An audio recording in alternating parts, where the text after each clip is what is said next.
श्रीलंका में हालात बेकाबू हो चुके हैं। कोलंबो की सड़क पर विद्रोह की आग भड़क रही है। गुस्साए प्रदर्शनकारियों ने आज पीएम के दफ्तर पर भी कब्जा कर लिया। प्रदर्शनकारियों को रोकने के लिए पीएम ऑफिस के बाहर सुरक्षा बल भी तैनात थे, लेकिन देखते ही देखते लोगों की भीड़ दीवार फांदकर भीतर घुस गई। बेकाबू होती भीड़ पर काबू पाने के लिए आंसू गैस के गोले भी छोड़े गए, लेकिन चंद मिनटों में ही लोगों ने पीएम दफ्तर को कब्जे में ले लिया। श्रीलंका के प्रधानमंत्री के दफ्तर पर प्रदर्शनकारियों ने श्रीलंका के झंडे भी लहराए और फिर जीत के जश्न में नारेबाजी भी की। ऐसा ही हाल श्रीलंका के प्रधानमंत्री आवास के बाहर भी दिखा। यहां भी भीड़ अंदर घुसने की कोशिश करने लगी, लेकिन प्रदर्शनकारियों को रोकने के लिए सुरक्षा कर्मियों ने कार्रवाई शुरू कर दी। प्रदर्शनकारियों को रोकने के लिए यहां हवाई फायरिंग भी की गई। कोलंबो की सड़कों पर प्रदर्शनकारी जमकर उत्पात कर रहे हैं। लोगों के उग्र विरोध को देखते हुए प्रधानमंत्री और कार्यवाहक राष्ट्रपति रानिल विक्रमसिंघे ने इमरजेंसी का ऐलान कर दिया है, जिसके बाद कई जगहों पर पुलिस और प्रदर्शनकारियों में हिंसक झड़प हुई। श्रीलंका में जन विद्रोह उग्र हो चुका है। पूर्व राष्ट्रपति गोटबाया राजपक्षे के विदेश भागने के बाद प्रदर्शनकारियों को गुस्सा भड़क चुका है। गुस्साए लोगों ने श्रीलंका के सरकारी टीवी चैनल पर भी कब्जा कर लिया। दोपहर के वक्त लोगों की भीड़ सरकारी टीवी चैनल के ऑफिस में घुस गई, जिसके बाद प्रसारण रोक दिया गया। काफी देर तक श्रीलंका का सरकारी टीवी चैनल प्रदर्शनकारियों के कब्जे में रहा और फिर वो लौट गए। श्रीलंका के पूर्व राष्ट्रपति गोटबाया राजपक्षे ने भागकर मालदीव में शरण ली है, जिसके बाद मालदीव में श्रीलंका के लोगों का प्रदर्शन देखने को मिला। कहा जा रहा है कि गोटबाया राजपक्षे अब सिंगापुर रवाना हो सकते हैं, तो दूसरी तरफ श्रीलंका के सियासी दल गोटबाया राजपक्षे के बाद अब रानिल विक्रमसिंघे के इस्तीफे की भी मांग कर रहे हैं। गुजरात के कई शहरों में बाढ़ और बारिश से हालात बिगड़ रहे हैं। मौसम विभाग के मुताबिक पिछले 2 दिनों में गुजरात में 38% बारिश हुई है। कई जिले बाढ़ की चपेट में हैं और सरकारी आंकड़ों के मुताबिक अब तक 69 लोगों की मौत हुई है। बाढ़ बारिश की वजह से 12 गांवों की बिजली गायब है और राज्य के 15 हाईवे बंद हैं। कई इलाकों में खराब हालात को देखते हुए राहत और बचाव के काम में एनडीआरएफ और एसडीआरएफ की टीमों को तैनात किया गया है। नवसारी में ड्रोन से ली गई तस्वीरों में हर तरफ पानी ही पानी नजर आया। नवसारी के जलालपुर में घरों तक बाढ़ का पानी पहुंच चुका है और सड़कों पर लोगों को 2 से 3 फीट पानी के बीच गुजरना पड़ रहा है। वहीं वडोदरा के करजन में बाढ़ के बीच से लोगों को सुरक्षित निकाला जा रहा है। बीमार लोगों को सुरक्षित निकालने के लिए पुलिस कर्मियों, ग्राम रक्षकों और सरकारी कर्मियों ने मोर्चा संभाल रखा है। वडोदरा में बाढ़ के पानी के साथ कई मगरमच्छ भी लोगों के घरों तक पहुंच गए हैं। उदयपुर के कन्हैया मर्डर केस का हैरान करने वाला पाकिस्तान कनेक्शन सामने आया है। सूत्रों के मुताबिक पाकिस्तान में बैठे कट्टरपंथियों ने नुपुर शर्मा का समर्थन करने वाले लोगों की हत्या की बड़ी साजिश रची थी। इस साजिश के तहत राजस्थान के कई शहरों में नुपुर शर्मा समर्थकों की हत्या की जानी थी। इसके लिए पाकिस्तान में बैठे कट्टरपंथियों ने राजस्थान के 6 शहरों में 40 लोगों को जिहादी ट्रेनिंग दी थी। सूत्रों के मुताबिक ये सभी पाकिस्तान के कट्टरपंथी संगठन दावत-ए-इस्लामी से जुड़े हुए थे और इनको गर्दन काटकर हत्या करने की ऑनलाइन ट्रेनिंग दी गई थी। सूत्रों के मुताबिक बर्बर तरीके से कत्ल की ऑनलाइन ट्रेनिंग 1 हफ्ते तक चली थी और इस दौरान सबको हत्या का वीडियो बनाने की भी ट्रेनिंग दी गई थी। सूत्रों के मुताबिक कन्हैया मर्डर केस में गिरफ्तार फरहाद शेख और बबला 40 संदिग्ध जिहादियों के गैंग का सरगना है और कन्हैया लाल की हत्या करने वाले रियाज अत्तारी और मोहम्मद गौस भी बबला गैंग से जुड़े हुए थे। अभिनेता सुशांत सिंह राजपूत की मौत से जुड़े ड्रग्स मामले की जांच कर रहे एनसीबी ने आज अपनी चार्जशीट दाखिल कर दी। एनसीबी ने अपनी चार्जशीट में रिया चक्रवर्ती पर सुशांत सिंह राजपूत को ड्रग्स देने का आरोप लगाया है।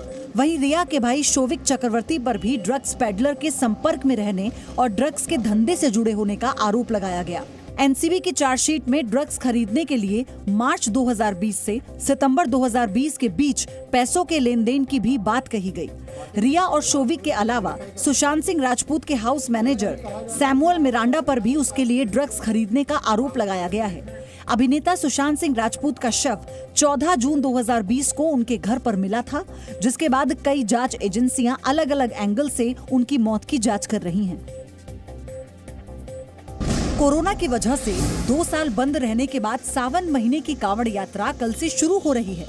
कांवड़ यात्रा के दौरान सुरक्षा व्यवस्था चाक चौबंद रखने के लिए गाजियाबाद प्रशासन ने खास इंतजाम किए हैं। कांवड़ यात्रा के रूट की निगरानी के लिए 209 सीसीटीवी कैमरा लगाए गए हैं। साथ ही ड्रोन कैमरे से भी श्रद्धालुओं पर नजर रखी जाएगी। प्रशासन ने श्रद्धालुओं की सुविधा के लिए 17 एम्बुलेंस और 7 मेडिकल कैंप भी बनाए हैं। कावड़ यात्रा के रूट पर शराब और मीट की दुकानें बंद रखने के भी आदेश दिए गए। तकनीक का पूरा इस्तेमाल हो, इसलिए लगभग 209 सीसी कैमरे और ड्रोन्स ये सब का उपयोग किया जा रहा है। अभी पुलिस ने एक पूरा चेकलिस्ट तैयार की थी जिसमें जहाँ जहाँ गड्ढे थे उसको जियो टैगिंग कर दिया था, तो अब वही देख रहे हैं कि उस जगह पैचिंग हो गई है कि नहीं। दिल्ली पुलिस ने भी कावड़ यात्रा के लिए विशेष इंतजाम किए हैं। कावड़ रूट की निगरानी के लिए कंट्रोल रूम बनाए गए और ट्रैफिक पर असर ना पड़े इसके लिए 300 पुलिस वालों को कावड़ रूट पर तैनात किया गया है। हमारा अपना डिस्ट्रिक्ट एंड हमारी दिल्ली पुलिस की विंग्स, साथ ही साथ अदर विंग्स, सब लोग मिलकर इंश्योर करेंगे कि कावड़ वाला जो अरेंजमेंट है, जो कि खासतौर से इस साल इम्पोर्टेंट इसलिए है कि 2 साल बाद ये होने जा रहा है, बहुत सक्सेसफुल तरीके से इम्प्लीमेंट हो सके और आप सबका सहयोग अपेक्षित है। कोरोना वैक्सीन की बूस्टर डोज भी अब लोगों को मुफ्त लगाई जाएगी। केंद्र सरकार ने ऐलान किया कि 15 जुलाई से सभी सरकारी केंद्रों पर मुफ्त में बूस्टर डोज दी जाएगी। अब तक 60 साल या उससे ज्यादा उम्र के लोगों के लिए बूस्टर डोज मुफ्त थी, लेकिन अब 18 से 59 उम्र वर्ग के लोगों के लिए भी ये मुफ्त होगी। बुधवार को केंद्रीय कैबिनेट की बैठक में ये फैसला लिया गया। 15 जुलाई 2022 से लेकर अगले 75 दिन तक, यानी कि 15 जुलाई से अगले 75 दिन तक देश के 18 वर्ष से ज्यादा उम्र के जितने भी नागरिक होंगे उनको बूस्टर डोज बिल्कुल मुफ्त में देने का निर्णय लिया गया है। कैबिनेट के फैसले के बाद प्रधानमंत्री नरेंद्र मोदी ने भी ट्वीट कर लोगों से बूस्टर डोज लगवाने की अपील की। 15 जुलाई से अगले 75 दिनों तक बूस्टर डोज मुफ्त में लगाई जाएगी, जो आजादी के अमृत महोत्सव का हिस्सा है। सिद्धू मूसेवाला की हत्या के आरोपी गैंगस्टर लॉरेंस बिश्नोई के रिश्तेदारों का फर्जी पासपोर्ट की मदद से विदेश भागने का मामला सामने आया है। सूत्रों के मुताबिक बिश्नोई ने मूसेवाला की हत्या होने से पहले ही अपने भाई और भांजे को विदेश भेज दिया था। दोनों जिस फर्जी पासपोर्ट की मदद से भागे वो दिल्ली के रीजनल पासपोर्ट ऑफिस से बना था। दिल्ली पुलिस ने फर्जी पासपोर्ट बनवाने वाले गैंग का भी पर्दाफाश किया है। दिल्ली पुलिस के मुताबिक लॉरेंस के भांजे सचिन बिश्नोई का नाम पासपोर्ट पर तिलक राज टुटेजा लिखा है और उसका पता दिल्ली के संगम विहार इलाके का दिया गया है। सूत्रों के मुताबिक सचिन बिश्नोई फिलहाल दुबई में है, वहीं लॉरेंस ने अपने भाई अनमोल बिश्नोई का पासपोर्ट भानु प्रताप के नाम से बनवाया, जिस पर हरियाणा के फरीदाबाद का फर्जी पता दर्ज है। दिल्ली पुलिस के मुताबिक लॉरेंस बिश्नोई के भाई और भांजे का फर्जी पासपोर्ट संगम विहार इलाके के पासपोर्ट ऑफिस में बना था। पुलिस के मुताबिक राहुल नाम के एक शख्स ने 1.5 लाख रुपए में ये फर्जी पासपोर्ट बनवाया था। पुलिस अब इस मामले में पासपोर्ट ऑफिस के कर्मचारियों की मिलीभगत की जांच भी कर रही है।